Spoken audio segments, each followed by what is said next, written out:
अर्जुन बोले, हे जनार्दन, यदि आपको कर्म की अपेक्षा ज्ञान श्रेष्ठ लगता है तो फिर हे केशव, आप मुझे इस युद्धरूपी भयंकर कर्म करने को क्यों कह रहे हो? आपकी अनेक प्रकार से कही गई बातें मेरी बुद्धि को मानो मोहित कर रही हैं। इसलिए आप उस एक बात को निश्चित करके बताएं जिससे मेरा कल्याण है। श्री भगवान बोले, हे निष्पाप अर्जुन, इस लोक में दो प्रकार की निष्ठा नित्य स्थिति होती है। उनमें ज्ञान योगियों की निष्ठा तो ज्ञान योग से और कर्म योगियों की निष्ठा कर्मयोग से होती है। शास्त्रों में बताए कर्मों के न करने से पुरुष निष्कर्मता योग निष्ठा को नहीं प्राप्त कर सकता है और केवल कर्मों के त्यागने भर से अशुद्ध मन वाला मनुष्य सिद्धि पूर्णता को प्राप्त नहीं कर सकता है। निःसंदेह कोई भी मनुष्य किसी भी समय एक क्षण के लिए भी बिना कर्म किए नहीं रह सकता, क्योंकि प्रत्येक मनुष्य को स्वभाव से उत्पन्न रागद्वेष आदि गुणों के कारण विवश होकर कर्म करना ही पड़ता है। जो मंद बुद्धि मनुष्य सारी इंद्रियों को हठ पूर्वक ऊपर से रोककर मन से उन इंद्रियों के विषयों का चिंतन करते रहते हैं, वह पाखंडी मिथ्या आचरण करने वाला कहलाते हैं। हे अर्जुन, किंतु जो मनुष्य मन से इंद्रियों को वश में करके फल की इच्छा के बिना सारी इंद्रियों द्वारा शास्त्रों के अनुरूप कर्मों का आचरण करते हैं, वह श्रेष्ठ है। तुम शास्त्रों के अनुसार कर्म करो, क्योंकि अकर्म कोई भी कर्म नहीं करने की जगह कर्म करना श्रेष्ठ है, तथा कोई कर्म न करने से तो तुम्हारा शरीर निर्वाह भी नहीं हो सकता। हे कुंती पुत्र, यज्ञ के उद्देश्य से किए जाने वाले कर्मों को छोड़कर अन्य कर्मों में लगा हुआ मनुष्य कर्मों के बंधन से बंधता है। इसलिए तुम फल की इच्छा से मुक्त होकर उस यज्ञ के उद्देश्य को पूरा करने के लिए अच्छी तरह कर्तव्य कर्म करो। इस सृष्टि को बनाने वाले ब्रह्मा ने कल्प की शुरुआत में यज्ञ के साथ प्राणियों की रचना करके उनसे कहा, तुम लोग यज्ञ के द्वारा वृद्धि को प्राप्त करो और यज्ञ तुम्हारी अभीष्ट मनचाही इच्छाओं को पूरा करने वाला होगा। तुम लोग इस यज्ञ के द्वारा देवताओं की उन्नति करो और वह देवता तुम लोगों उन्नति करें। इस प्रकार निःस्वार्थ भाव से एक दूसरे की उन्नति करते हुए तुम लोग परम कल्याण को प्राप्त करोगे। यज्ञ से प्रसन्न होकर देवता तुम लोगों को बिना मांगे ही इच्छित फल जरूर देते रहेंगे।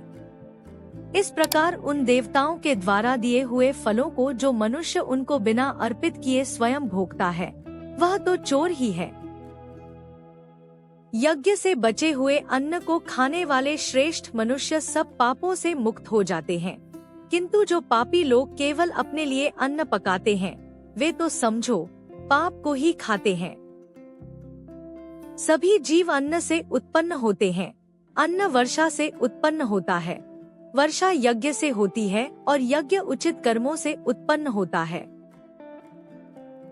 कर्म वेद से उत्पन्न हुआ है और वेद अविनाशी ब्रह्मा से उत्पन्न हुआ है। इससे सिद्ध होता है कि सर्वव्यापी परम अक्षर ब्रह्मा हमेशा ही यज्ञ में विद्यमान रहता है। हे पार्थ, जो मनुष्य इस लोक में इस प्रकार परंपरा से चलने वाले सृष्टि चक्र के अनुसार आचरण नहीं करता है, अर्थात अपने कर्तव्य का पालन नहीं करता है, इंद्रियों के द्वारा भोगों में रमण करने वाला वह पापी मनुष्य व्यर्थ ही जीवन बिताता है। परंतु जो मनुष्य आत्मा में ही आनंद अनुभव करता है और आत्मा में ही तृप्त तथा आत्मा में ही संतुष्ट है, उसके लिए कोई कर्म ऐसा नहीं है जिसे करना जरूरी हो। इसी प्रकार उस महापुरुष का इस विश्व में कर्म करने का कोई उद्देश्य नहीं रहता है तथा सभी प्राणियों से उसका तनिक भी स्वार्थ संबंध नहीं रहता है। इसलिए तुम मोह से रहित होकर हमेशा योग्य कर्म को करते रहो, क्योंकि मोह से रहित होकर कर्म करता हुआ मनुष्य ब्रह्मा सर्वोच्च को प्राप्त करता है। जनक आदि ज्ञानी लोगों ने भी मोह रहित कर्म द्वारा ही परम सिद्धि को प्राप्त किया था। इसलिए भी तथा लोक संग्रह संसार को बनाए रखने के लिए को देखते हुए भी तुम्हारे लिए कर्म करना ही उचित है। श्रेष्ठ मनुष्य जैसा आचरण करते हैं, अन्य लोग भी वैसा ही आचरण करते हैं। वे जैसा आदर्श उपस्थित करते हैं, अन्य लोग भी उसी के अनुसार व्यवहार करने लगते हैं। हे पार्थ, जबकि मेरे लिए कुछ भी करने योग्य कर्म नहीं है, क्योंकि मेरे लिए तीनों लोकों में कुछ भी अप्राप्त और प्राप्त करने योग्य नहीं है, फिर भी मैं कर्म करने को तत्पर रहता हूँ। हे पार्थ, यदि मैं सावधान होकर कर्म न करूं, तो निश्चित ही सभी मनुष्य सब प्रकार से मेरे ही मार्ग का अनुसरण करने लगेंगे। इसलिए यदि मैं कर्म न करूं, तो ये सब मनुष्य भ्रष्ट हो जाएंगे और मैं वर्ण संकर को बढ़ावा देने वाला बन जाऊंगा।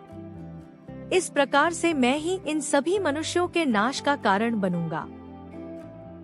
हे भारत, कर्म में मोहित होकर अज्ञानी मनुष्य जिस प्रकार कर्म करते हैं, उसी प्रकार मोह से रहित विद्वान भी लोक संग्रह करने की इच्छा रखते हुए उसी प्रकार कर्म करते हैं। परमात्मा के स्वरूप में अटल स्थित हुए ज्ञानी मनुष्य को चाहिए कि वह शास्त्र विदित कर्मों में अश्रद्धा पैदा न करे, बल्कि स्वयं भी शास्त्रों में बताए गए सभी कर्मों को अच्छी तरह करता हुआ अज्ञानियों से भी वैसे ही करवाए। वास्तव में सभी प्रकार के कर्म प्रकृति के स्वाभाविक गुणों द्वारा किए जाते हैं, तब भी वह मनुष्य जिनका अंतःकरण अहंकार से मोहित हो गया है, मैं करता हूँ, ऐसा समझता है। परंतु हे महाबाहो, जो इस तथ्य से परिचित है कि आत्मा गुण और कर्म से अलग है, वे ज्ञान योगी मनुष्य कर्तापन का अभिमान नहीं करते हैं, क्योंकि वे मानते कि इंद्रियां तो अपने विषयों में लगी हुई हैं, किंतु मैं उनसे अलग हूँ। प्रकृति के गुणों से बहुत मोहित हुए मनुष्य विषयों से मोहित होते हैं, परंतु जो सब कुछ जानते हैं वह उन मंद बुद्धि अज्ञानी मनुष्यों को विचलित नहीं करते हैं। आत्मनिष्ठ चित्त से अपने सभी कर्मों को मुझे समर्पित करते हुए निष्काम, कामना रहित, निर्मम, ममता रहित और शोक रहित होकर तुम युद्ध करो। जो मनुष्य श्रद्धा से युक्त होकर दोषों को नहीं देखते हैं और मेरे इस प्रयोजन निष्काम कर्मयोग का हमेशा अनुसरण करते हैं, वे भी कर्मों के बंधन से मुक्त हो जाते हैं। परंतु जो लोग दोषारोपण करते हुए मेरे इस उपदेश के अनुसार नहीं चलते हैं, तुम समझ लो, वे सभी लोग विवेक रहित, सभी प्रकार के ज्ञान से वंचित और सभी प्रकार के पुरुषार्थ से भ्रष्ट हैं। ज्ञानी मनुष्य भी अपने स्वभाव के अनुसार कर्म करते हैं। सारे प्राणी भी अपने स्वभाव के अनुसार ही कर्म करते हैं। फिर इसमें किसी का निग्रह, दमन या रोकथाम क्या कर सकता है? प्रत्येक इंद्रिय के लिए उस इंद्रिय के विषयों के संबंध में राग और द्वेष छुपे हुए रहते हैं। मनुष्य को उन दोनों के वश में नहीं होना चाहिए, क्योंकि वे दोनों ही साधक के कल्याण मार्ग में बाधा डालने वाले महान शत्रु हैं।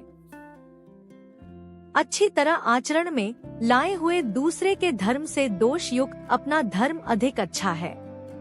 अपने धर्म का पालन करते हुए मरना भी कल्याणकारी है, अधिक दूसरे का धर्म डर को देने वाला है। अर्जुन बोले, हे कृष्ण, तो फिर यह मनुष्य स्वयं न चाहते हुए भी बलपूर्वक जबरदस्ती लगाए हुए की तरह किससे प्रेरित होकर पाप का आचरण करता है? श्री भगवान बोले, यह विषय की अभिलाषा, इच्छा ही क्रोध में परिवर्तित होती है। रजोगुण से उत्पन्न काम को ही जीवों का सबसे प्रमुख शत्रु समझना चाहिए। जिस प्रकार धुएं से आग और धूल से दर्पण ढक जाता है तथा जिस प्रकार भ्रूण गर्भ द्वारा सब ओर से ढका रहता है, वैसे ही उस काम रजोगुण के द्वार इससे ढके रहते हैं। हे अर्जुन, इस आग के समान कभी न संतुष्ट होने वाले कामरूपी चिर शत्रु से ज्ञानी का विवेक ढका हुआ रहता है। इंद्रियां, मन और बुद्धि इस काम को आश्रय देने वाली कही जाती है। यह काम इन मन, बुद्धि और इंद्रियों के द्वारा ही ज्ञान को ढककर जीवात्मा को पथभ्रांत, पथ से भ्रमित कर देता है। इसलिए हे अर्जुन, तुम सबसे पहले इंद्रियों को वश में करके ज्ञान और विज्ञान का नाश करने वाले महान पापी काम को जरूर ही बलपूर्वक खत्म कर दो। कहा जाता है कि इंद्रियां स्थूल शरीर से श्रेष्ठ हैं, मन इंद्रियों से श्रेष्ठ है, बुद्धि मन से भी श्रेष्ठ है, परंतु जो बुद्धि से भी श्रेष्ठ है वह जीवात्मा है। हे महाबाहो, इस प्रकार जीवात्मा को बुद्धि से श्रेष्ठ जानकर और बुद्धि के द्वारा मन को वश में करके तुम इस कामरूपी शत्रु को नष्ट कर दो, जिस तक पहुंचना बहुत कठिन है।